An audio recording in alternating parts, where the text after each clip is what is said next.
Hi and welcome back to a new video. 4 years ago we reviewed the Corsair One, which back then had an innovative cooling design for a pre-built system with only a 140mm fan in top, basically cooling the entire system. This new Corsair One has a different approach when it comes to cooling, but also much different visuals. That will be very interesting to review. This specific unit has a 14900K, 64GB of memory and an RTX 4090.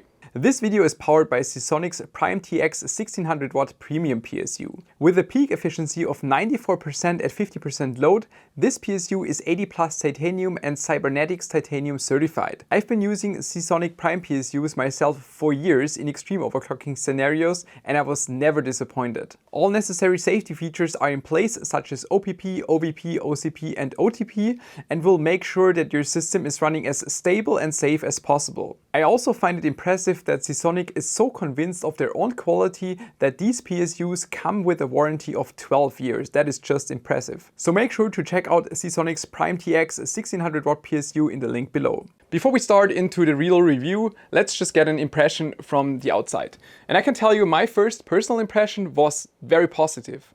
If you just get the packaging, and the packaging is very high quality, it's very easy to take this thing out of the paper box because it comes inside of a bag. Not a plastic bag, but like a cotton bag where you can get it out of the paper box. Very convenient. And then you see this, for example, right here. This is aluminium. It might look like plastic on the camera, but this is a casted part of aluminium. Makes it feel really nice, high quality. We have a wood front panel with nice RGB stripes left and right. So just the first personal impression that I had, it looked really, really good. Obviously the focus on this system, similar to the previous Corsair One, is that you want to put a lot of performance into a small form factor, even though it's not that small. I mean, if you go for a very tiny small form factor case, there are definitely smaller builds possible, even with this component choice like a 4900K and an RTX 4090. If we turn it a little bit to the side, then we can take a look at the side panel, which might look like a normal mesh panel, but this is some kind of fabric. And also again, looks very high quality, feels nice, and will definitely also act as some sort of dust filter. On the bottom of the case, we have dual USB Type-A, also Type-C and audio jack. And again, as you can see, some aluminium structure. And this is again casted aluminium on the side. And you can also see some additional RGB that shines down onto your desk. In my videos, I typically directly share the experiences with you that I get with the product. So that's also the first boot, first time going to Windows. I just attached all the cables and everything. To be fully honest, I'm surprised that it's fairly loud in idle. Not sure if it's doing anything in the background, but it's fairly loud. I have 26.6 degrees Celsius in my room right now, which is definitely not cold, but it's also a warmer day outside in Germany right now. We have 28 degrees Celsius outside and we're approaching summer. So that's definitely probably a realistic scenario, I would say. Maybe it's colder somewhere else, but at least for me in this state right now, I'm surprised that it's louder than I expected. I know that it's a challenge to cool tiny systems. Still, first impression, quite loud. And also I had another impression by scrolling through the review guide, seeing that this thing apparently costs $4,600 US. That's quite a lot and more than I expected, but let's continue first. To quickly cover the specs, 14900K, as I said before, it's an MSI B760 Modar Wi-Fi motherboard. We have a 64GB of memory with 2 sticks. It's 6000 megatransfers and the graphics card is an RTX 4090 coming from Palit. As I just told you, the idle noise level seems to be quite high, even though the CPU is not doing anything, as you can see in Task Manager. GPU is also running cold, 34 degrees Celsius. If we scroll all the way up to the CPU, it's not doing much. I mean, idle 40-50 degrees Celsius, that's all as expected. If we open the Corsair One dashboard, it tells me that the CPU fan 1 is running at 1400 RPM, fan 2 at 1300 RPM. Why? Why is this running at such high fan speed? Coolant temperature 32 degrees Celsius. It's getting worse. I'm just downloading 3D Mark right now. And as you can see, I mean, it's not doing anything apart from downloading 3D Mark. It's 2% CPU load. Okay, now it's 5, wow. But CPU fan is approaching 2000 RPM. In the pre-installed software, that is the Corsair One dashboard and the Corsair diagnostic software, I cannot find anything to adjust the fan speed. I guess it's also not intended, otherwise you wouldn't get a pre-built system, because then you're the typical buyer that might not even have the knowledge to adjust the fan curve. And yeah, I will try to install iCUE, maybe I can fix it. Otherwise, there's probably not even much point continuing reviewing this product, because like 2000 RPM in idle, that's something I would certainly never ever use. It's really annoying. It's annoyingly loud. I'm not sure if there's something maybe broken with the cooling system inside. We will obviously disassemble it and take a look inside and see if there's something that has to be fixed. I don't get it. Just to also have this covered, this is the Corsair diagnostic software. I'm just going to run the quick rapid stress test checkup and see what happens. It's starting to load all the components at once, so we see CPU stress test, 100% load, also GPU is doing something. So far at least nothing on the storage. The CPU fan speed didn't even really change, but you can see a change in the CPU coolant temperature, so that's the indication that it's now doing something load-wise. Also not showing what it is doing stress test-wise, at least on the GPU. Peak I saw was 338 watt. Seems a bit low for an RTX 4090. I'm not sure if the power limit is that low, shouldn't be, but yeah, it seems like this is not loading 100% for the GPU. Now that the GPU is loaded, you can see it's completely escalating. Even the GPU fan 2 is now at 2100 RPM. Well, load just dropped, but it's still... I'm currently having the experience of, visiting a data center. At least Corsair Diagnostics is telling me that this seems to be good. I even started questioning myself right now. Maybe I forgot to take out some, I don't know, additional packaging material that's maybe blocking fans or whatever. But I mean, can definitely hear that it's not blocking fans. I think we will just start to do Cinebench and 3D Mark to get a performance overview of CPU and GPU performance. We're starting with Cinebench R23. I want to note that PL1 is 200 watt, PL2 is 240 watt, so it's a little bit lower than an open power target. You can see it's 240 during Cinebench R23, resulting in a temperature of just below 100 degrees Celsius on the P cores. That will drop the performance a little bit over having no power target. We see 36,000 points, which I think is acceptable for the type of power target. With open power target, you would probably have something around 39,000 points roughly. So it's only a small drop in performance while you save about probably 100 watt under load. I think that's acceptable. Now 3D Mark times by Extreme GT1, simply because I have a lot of comparison data for this benchmark to find out if everything is right or wrong. This also looks normal, about 122 FPS in the GT1, perfectly aligns with my existing data. GPU temperature, you can see, is rises during the benchmark, hits about 60 degrees Celsius at the end, and we have a power draw of about 430 watts. So all that is pretty normal and expected with the 4090. Even though the system is still out, there is one feature I want to show you that I think is pretty cool. If we just do this, we can cycle through different RGB. So you can just adjust the color of your system by using the touch system or the touch function. I think that's pretty cool. And down here, you can adjust the brightness. It's a bit difficult to do because there are like no markers or anything on it, so I'm not sure where it starts and ends. So the control is not as easy, I think. It's a nice gimmick. Not that easy to use, but it's kind of a nice gimmick. I installed iCUE, couldn't find anything, read again in the review guide. I figured out that there is even a question about this. And Corsair says that they don't utilize iCUE for this system. That is a strange decision. You know, if you get a system like this from Corsair, it might be obvious that maybe same as me, you might get a Corsair mouse, or like I have a K100 here that I'm using. And this means that you need iCUE anyway. Or like there's this headset holder included, which I like. Maybe this piece of plastic is the reason why this costs so much. But yeah, if you have your Corsair headset hanging on here, and that headset you also might want to control over iCUE, why would you not use it for the system itself? Also went to BIOS quickly to double check if I maybe missed something here, but let's say you forgot to load an overclocking profile where a fan curve might be set. There's like no profiles in here, and even hardware monitor.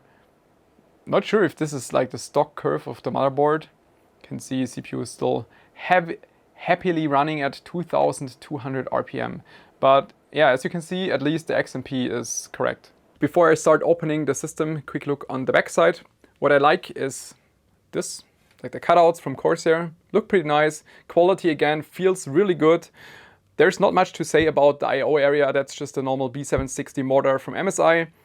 You can see the RTX 4090 connections, and also that is or seems to be an SF 1000 watt PSU from Corsair. On both sides, you can simply take off the magnetic dust filters, and then underneath, I think maybe those screws should be to hold those aluminum panels in place. Okay, that's a beautiful looking backside. It's like the perfect cable management. It's rare that you see something so well organized.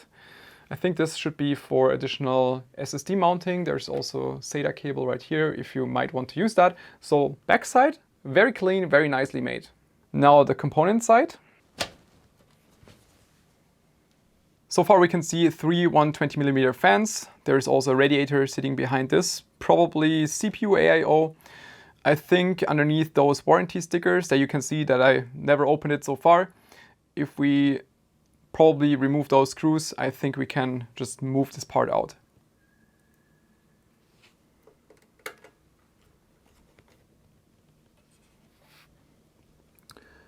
Yeah, as expected, it's just a 120mm AIO behind it. Directly spotted something about the 12-volt high power cable. Not sure if Corsair is using a different cable here, but I mean, the other recommendations we always find online is that you shouldn't directly bend it like this. Just have like a straight thing first and then a big bend, but not sure if that is a good thing to do. Going to remove the AIO quickly just to check thermal paste application. I quickly decided to power up the system again because I wanted to find out which fan is doing what. And so, for example, if I just slow down this fan a little bit, and in the Corsair dashboard, I can now see that this one is GPU fan 1 with 0 RPM because I stopped it. Which leads me to the question, why is this GPU fan 1? If it just blows directly onto the CPU AIO and the memory, that's already quite odd. Then I decided, okay, let's remove the top aluminum block where you can find a 240 AIO underneath and two 120mm fans. And if we now slow down this fan, we can see this is CPU fan 1, which makes no sense at all because this is the GPU AIO, has nothing to do with the CPU. But now let's remove the AIO. That looks normal paste application. Okay, so that's definitely not causing any problems. Let's take off the bottom part of the GPU. I will now proceed to take out the graphics card, if I manage to do so.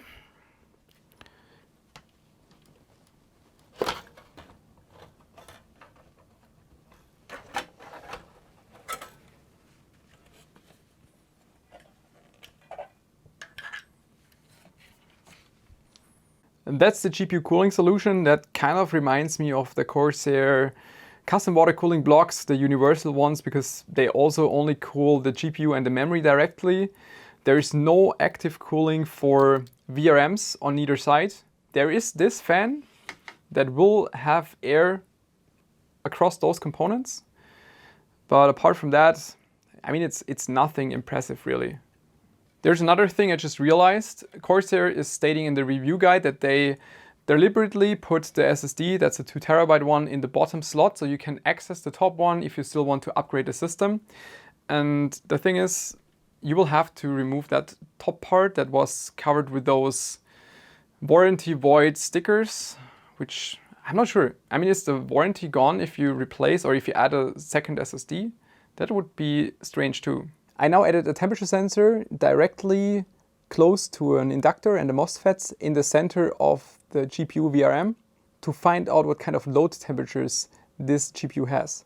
I will reassemble the system, put everything back into stock condition, and then we check out the temperature under load. After 30 minutes of load, I'm running Remnant from the Ashes. That is definitely loading the GPU more than 400 watts. We see a VRM temperature of 62 degrees Celsius, so that's definitely in an okay range. By the way, if you asked yourself the question how loud the system is on the load, this is how loud. And it's in a range where I personally would definitely not use the system.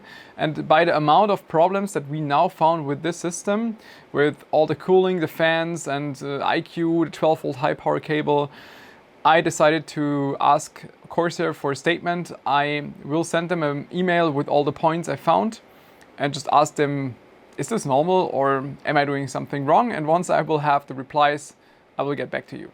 A few days later, I have a lot more information. Also, Corsair has a lot more information. I even sent them my video draft until the point that you just watched. And you can probably hear it, or maybe not hear it right now, because the system is now running in idle and a lot more quiet. So it turns out that this is a sample, and during the production of this sample, some things went wrong. Firstly, the cabling was not correct. I was able to fix this myself. So the top fans are now the GPU fans, as I assumed. The fans on the side are the CPU fans, and this one is GPU fan 3. So they should all be correctly connected now. And they also flashed the system with new fan curves. And that drastically improved the behavior, at least in idle. As you can hear right now, that is in an acceptable range, I would say. The system is still not fully back and assembled, but that's something I will do. And now I can finally proceed and do some real gaming load scenarios, see what kind of noise level we can experience during load. After 15 minutes of heat up phase, you can definitely hear how the system is a little bit struggling when it comes to cooling, because the fans are running full speed. You can see that looking at GPU, it's running at 2150 RPM, so 100% fan speed for the CPU cooling. The CPU is, depending on the scene, sitting somewhere between about 70 to close to 90 degrees Celsius. It is a GPU limited scenario though. We are looking at WQHD resolution. You can also see that the GPU is sitting at about 98-99% load. So it's pretty much GPU limited. GPU is at 64 degrees Celsius. I will now record 10 minutes of benchmarking data. So we have values for comparing different cooling solutions. Again, I want you to get an impression of the noise level of the system. And that's gaming load. And the fans are spinning at 100% fan speed. It's definitely loud. I also attached or took a look at the temperature sensor again. That is sitting on the VRM of the GPU. And to be fully honest, that is a bit higher than I expected. It's closing in to 90 degrees Celsius, and those are temperatures I personally would not expect on a liquid cooled card. The reason is pretty simple, because the VRMs and the inductors are not liquid cooled. They just get airflow from the fan that sits down here, and that's it. But yeah, that is also higher than what you would have on a typical air-cooled card. Most of them cover VRM and inductors quite well, and thus they should have lower temperatures than this. And there's one thing I want to attempt now, and that's switching or rotating, flipping some of the fans.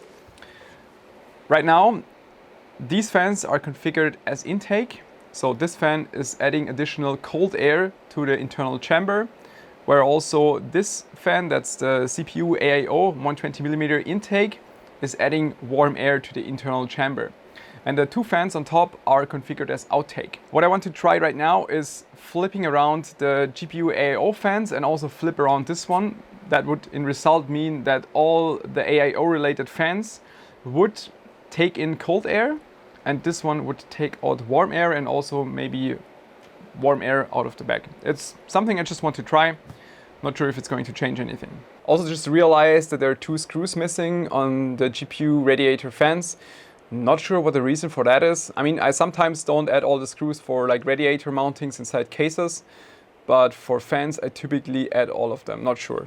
The fans are flipped the top ones. As you can see, this one is also now outtake, this one's still intake. I will close the case and repeat the measurement. This is just right after the end of my test, and definitely for the CPU it was warmer. You can see the coolant temperature above 60 degrees Celsius. So that's, yeah, flipping the fans might probably be worse, but I will now evaluate the data.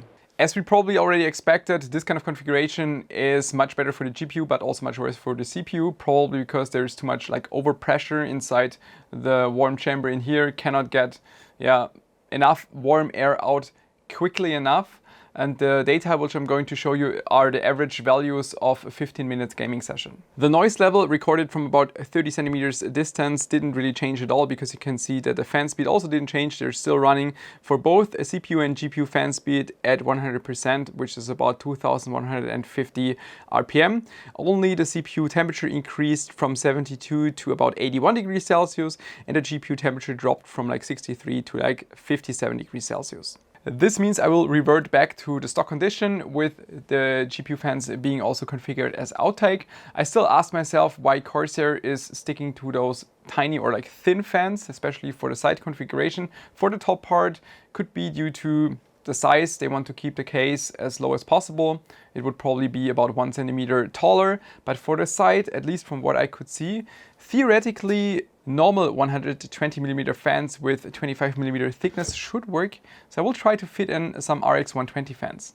Already removed this one, still working on the AIO fan. I thought I will have to get different screws because this is a thinner fan than usual, but Corsair still decided to go for a normal screw for 25mm length and just hammer it halfway into the radiator. Technically, shouldn't make a big difference, just surprised me. Sorry, I just realized that RX 120 is iCUE link. I mean, there is no iCUE on it, but that's not the real problem, but I cannot access USB to hook up the iCUE link system right now. Would be too much effort with the cabling and everything, so I will just use these Corsair case fans. I'm not even sure out of which case I removed them, but I mean, these are 25mm fans, so it should work just fine. I rotated the top fans back to stock condition, and now the 25mm fans are on the side. As you can see, it's no problem to close it at all.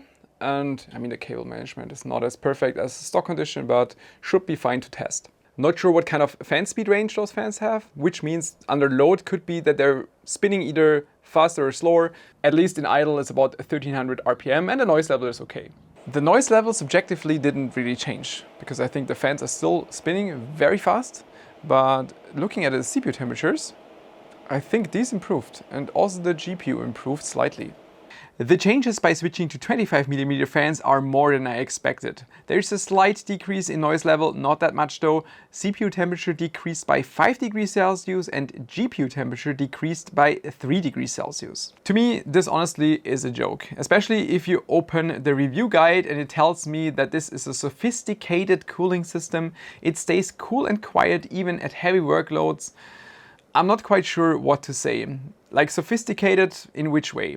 Like, you didn't even test 25mm fans, obviously, because they fit in very well and they definitely improve the cooling, which then translates to that you could get a higher temperature but use a lower fan speed and thus decrease the noise level, because going back to the review guide where it tells us that it's cool and quiet even at heavy workloads, I'm not quite sure what kind of imagination Corsair has when it comes to noise levels and staying quiet, but this is a very loud system and it's far from sophisticated.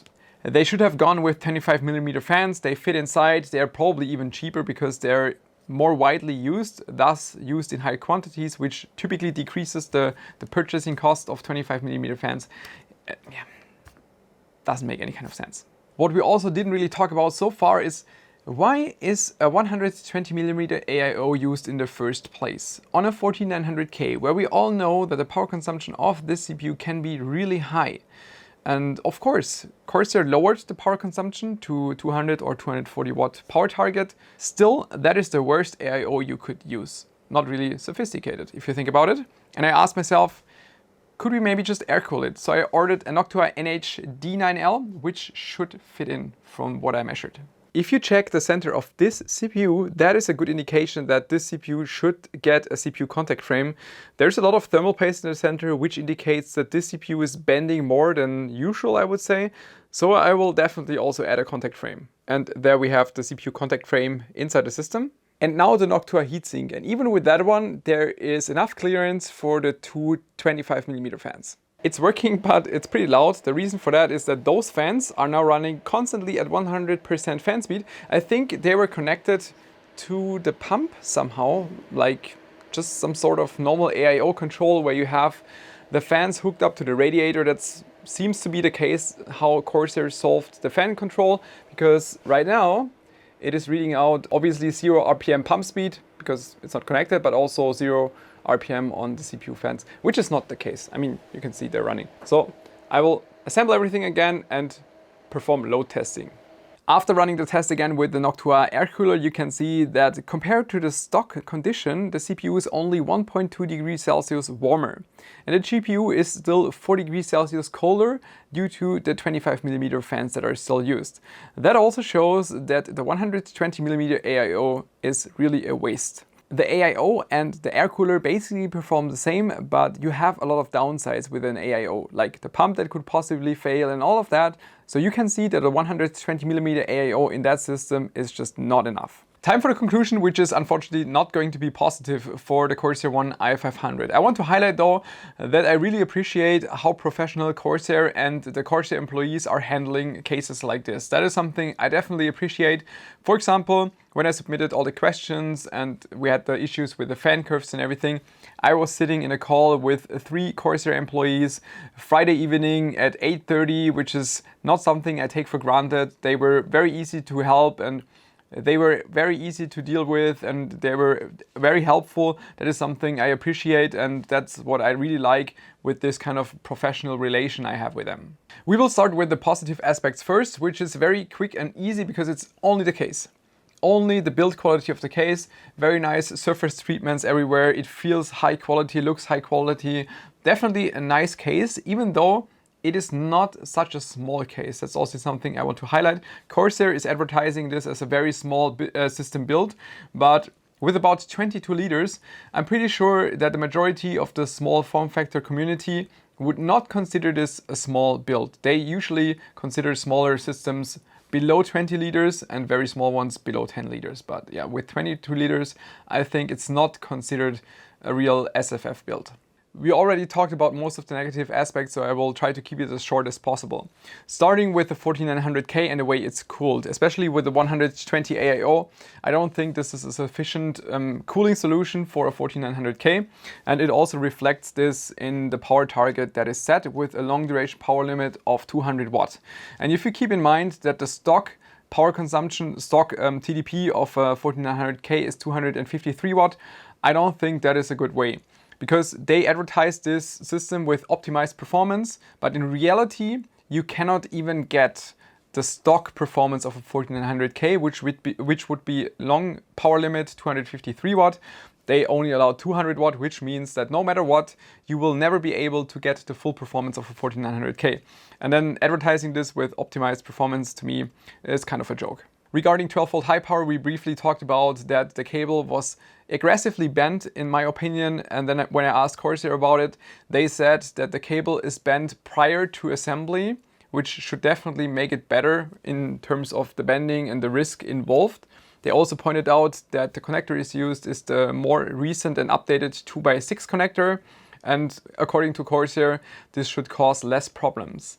My personal opinion about this is that the 12x6 and the original 12-volt high power, physically, there is no difference when it comes to the connectors and the pins. It is just that some of the pins are shorter on the 2x6, which then makes it easier to detect if the plug is not fully connected. But it doesn't help you if there are issues with bending, like if there is a contact issue inside the connector itself, the 2x6 might not be as safe as you might think. Corsair said though you should not worry about it because in the end obviously the system is covered by warranty, and if something goes wrong, Corsair would obviously replace the entire system. Regarding the fans, I think we talked about this topic enough. I don't understand why 25mm fans are not used on the side. I could understand it for the top if you want to save some space, but for the side it definitely doesn't make any kind of sense. It will just increase the noise and decrease the performance. So I don't understand why 25mm fans are not used. Regarding iCUE, I understand that Corsair wanted to keep it as simple as possible with the Corsair dashboard. At the same time though, I wish they would still implement it into Corsair iCUE because I think Some people who want to buy this kind of system, they would still go with Corsair peripherals like mouse, keyboard, headset, and they would use iCUE anyway, so it would be nice if it would be added to iCUE afterwards. They were also advertising that the system would be future-proof, which I don't agree with. Corsair says theoretically you could change the entire motherboard to a new gen, which is maybe possible, but not easy to do. For the existing motherboard, this is the last generation of CPU, like a 14900K. There will be no new CPU for that kind of socket. You can add a second SSD and you could theoretically also add 2 more sticks of memory, but that's about it. Because the GPU, changing the GPU, I don't see how you would do that. Because the AIO sitting in top, you would have to remove all of that. You would have to get it out. And using a different GPU will be very difficult, especially an air-cooled one. I don't think how this is going to work out because it's like a bottom chamber with no airflow really inside. So yeah, future-proof is an aspect I also don't really see about this system. The biggest problem of the Corsair One i500 in the end is the price. It is listed with an MSRP of $4,700 US. It will depend on your region. In Germany it's 5,600 euro. In Germany it's about 2,600 euro more expensive than build it yourself. Well, you cannot get the same case, but I tried to do a fair comparison. In the US, it is about 1,600 US more expensive than building the system yourself. I know that you cannot get the same case somewhere else. But in the current state, I also don't see why you would want to get that kind of case, because it comes with a lot of downsides. The only thing that I like about the case is how it looks, and that's it. Because in this state, the way it's built, you get a system that is performing worse because it cannot handle the CPU at full power. It has not enough cooling capabilities, which means that the fans constantly have to run at a very high fan speed. And even though I know that it's a small system and small systems are difficult to cool, I showed you that even by just swapping the fans to existing other products, they could have made it a lot better than what it is right now. And with the premium price they're selling it with, I think you should also judge it from a premium perspective. But right now, this system is overpriced and is under-delivering, which is something I just can't recommend. So I hope you enjoyed this video. Thanks for tuning in. See you next time. Bye bye.